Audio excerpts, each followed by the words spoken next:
शुक्रवार की सुबह ठीक 10 बजे रिजर्व बैंक के गवर्नर शक्तिकांता दास आपके टीवी स्क्रीन पर या रिजर्व बैंक ऑफ इंडिया के यूट्यूब चैनल पर अवतरित होंगे और बताएंगे कि निर्मला सीतारमण के धमाकेदार बजट के बाद अब रिजर्व बैंक क्या करेगा। सरकार ने इस बजट में आमदनी अठन्नी और खर्चा रुपया वाली हिम्मत दिखाई है और 9.5% का ऐतिहासिक फिस्कल डेफिसिट इस साल में आएगा, ये स्वीकार किया है और साथ में अगले साल के लिए भी 6.8% के फिस्कल डेफिसिट की आशंका जताई है, जो कि काफ़ी बड़ा है। जाहिर है सरकार को इसी खर्च के अनुपात में पैसा चाहिए क्योंकि आमदनी तो उतनी बड़ी नहीं है और इसीलिए अब सबकी नज़र रिजर्व बैंक पर है। ये इस बजट के बाद की पहली और इस वित्त वर्ष की यानी चालू वित्त वर्ष की आखिरी क्रेडिट पॉलिसी होगी। अर्थतंत्र के विश्लेषकों से ज़्यादा इस पॉलिसी पर नज़र टिकी है शेयर बाजार के खिलाड़ियों की। उन्हें क्या डर है?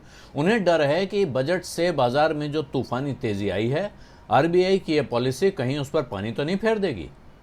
लेकिन साथ साथ उनको ये उम्मीद भी है कि ये पॉलिसी इस तेजी की आग में घी का काम भी कर सकती है, यानी इसे और भड़का सकती है, बाजार को और ऊपर ले जा सकती है। चालू जुबान में हम जिसे क्रेडिट पॉलिसी कहते हैं वो दरअसल मॉनिटरी पॉलिसी या मौद्रिक नीति है। इसका सीधा अर्थ ये है कि बाजार में कितना पैसा रहेगा और उसके लेन देन पर ब्याज की दरें क्या रहेंगी, रिजर्व बैंक इसका फैसला करता है। रिजर्व बैंक सीधे ब्याज दरें नहीं बताता है, लेकिन वो पॉलिसी रेट का ऐलान करता है, जिस पॉलिसी रेट के आधार पर बैंक अपने ब्याज की दरें तय करते हैं। तो जैसे ज़रूरत के मुताबिक नल को थोड़ा खोल के थोड़ा बंद करके आप पानी की धार कम ज़्यादा करते हैं, उसका बहाव कम ज़्यादा करते हैं, रिजर्व बैंक उसी तरह देश के आर्थिक तंत्र में नकदी यानी कैश के बहाव को काबू करता है। इस नकदी को ही लिक्विडिटी या तरलता कहा जाता है। और ये नल खोलने या बंद करने की ज़रूरत क्यों होती है? क्योंकि रिजर्व बैंक का असली काम है देश में महंगाई को काबू में रखना। तो महंगाई के बढ़ने और कम होने के हिसाब से वो बाज़ार में कैश को छोड़ता है या कैश को खींचता है, कंट्रोल करता है, ताकि महंगाई एक सीमा से कम भी न जाए और एक सीमा के ऊपर भी न जाए। इस वक्त ज़्यादातर अर्थशास्त्री बहुत आश्वस्त हैं रिजर्व बैंक की तरफ से, क्योंकि अभी दिसंबर का आंकड़ा आया महंगाई का 4.5% के आसपास, जो काफ़ी संतोषजनक है और सबको उम्मीद है कि आगे भी महंगाई काबू में रहने वाली है। इसीलिए रिजर्व बैंक को फिलहाल कोई चिंता करने की ज़रूरत नहीं है और इस पॉलिसी में आरबीआई गवर्नर शक्तिकांता दास ये संदेश साफ साफ दे सकते हैं कि सरकार जिस रास्ते पर बढ़ रही है, रिजर्व बैंक उसमें पूरा सहयोग देगा। यानी बाजार में नकदी की कमी नहीं होने दी जाएगी और फिलहाल ब्याज दरें भी नहीं बढ़ेंगी। ये संदेश रिजर्व बैंक की तरफ से आएगा कि इंटरेस्ट रेट नहीं बढ़ेंगे। दूसरा, ज़रूरत पड़ी तो ओपन मार्केट ऑपरेशन करेगा रिजर्व बैंक और बॉन्ड्स खरीदेगा। बॉन्ड्स को सरकार जब बॉन्ड बेचेगी तो रिजर्व बैंक भी उनको उठाएगा, तो उसको पैसे की किल्लत नहीं होने दी जाएगी। और एक चीज़ जिसको एकोमोडेटिव स्टैंस कहते हैं कि वो ज़रूरत के हिसाब से रिजर्व बैंक अपना रवैया नरम करता रहेगा, इस पर लोगों की नज़र है। और यही वो चीज़ है जिसको सब जानना चाहते हैं कि आखिर आरबीआई गवर्नर करने क्या जा रहे हैं।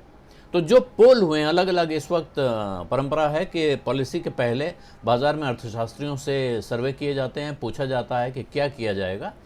तो ज़्यादातर पोल्स में ज़्यादातर अर्थशास्त्रियों का कहना है कि उनको इस पॉलिसी में रेपो रेट में चेंज की या स्टैंस में चेंज की कोई संभावना नहीं दिख रही है। हाँ, रिजर्व बैंक के जो मॉनिटरी पॉलिसी कमेटी के सदस्य हैं, क्या उनके बीच मतभेद हो सकता है? क्या ये फैसला जो भी आएगा वो सर्वसम्मति से आएगा या उसमें वोट पड़ेंगे? इस पर कुछ लोगों का, बहुत कम 10 से 20% लोग मानते हैं कि शायद फैसला सर्वसम्मति से न हो। उसकी वजह क्या है? उसकी वजह यह है कि कुछ जानकारी मांग कर रहे हैं कि यहाँ से भी गुंजाइश है और रिजर्व बैंक को रेपो रेट थोड़ा और कम करना चाहिए, यानी ब्याज दर हल्की सी और नरम हो जाए, इसकी उम्मीद की जा रही है। जबकि ज़्यादातर लोगों का मानना है कि इस वक्त ब्याज दर में बदलाव नहीं होगा, क्योंकि ऊपर जाने की तो कोई गुंजाइश दिख नहीं रही है, ज़रूरत भी नहीं दिख रही है, लेकिन कम करने की भी आवश्यकता हो ऐसा भी नहीं लग रहा है। इसलिए वहाँ भी जाने की ज़रूरत नहीं नज़र आ रही है। तो जहाँ है सब कुछ, जहाँ है वहाँ रहे, ये लोग मना रहे हैं और अगर ऐसा रहता है तो बाज़ार निराश नहीं होगा। अगर रिजर्व बैंक ब्याज दर में थोड़ा सा कड़ाई बरत दे, या एक दूसरी चीज़ है जिस पर बाजार की नज़र है, तमाम बैंकों ने मांग की है आरबीआई से कि उनको जो कैश रिजर्व रेशियो में एक गुंजाइश दी गई थी, कटौती की गुंजाइश थी अस्थायी रूप से कोरोना के मुकाबले के लिए, कि साहब आपके पास कम पैसा भी रहे तो गुजारा चलेगा। बैंकों को एक ख़ास रकम रखनी होती है अपने खाते में हमेशा, या रिजर्व बैंक के पास जो कैश रिजर्व रेशियो कहलाता है, उसमें छूट दी गई थी। बैंक मांग रहे हैं कि अब इस छूट को अप्रैल से भी आगे बढ़ाया जाए।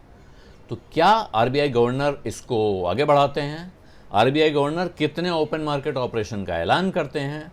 और इसके साथ एक चीज़ पर नज़र है लोगों की कि रिजर्व बैंक अपना नज़रिया क्या देता है बजट में आई 2 घोषणाओं पर।